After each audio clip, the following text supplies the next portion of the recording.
চলো আজ এই বিডসগুলো দিয়ে একটা ইয়ারিং বানাই।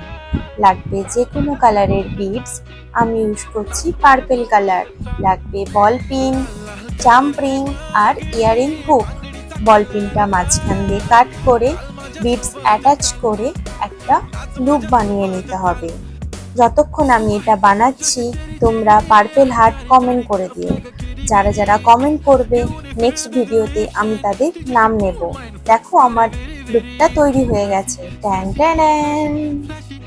এরপর জাম্পিং এর মধ্যে প্রথমে একটা বিট, দেন দুটো, তিনটে, লাস্টে আরো দুটো অ্যাটাচ করে নেব।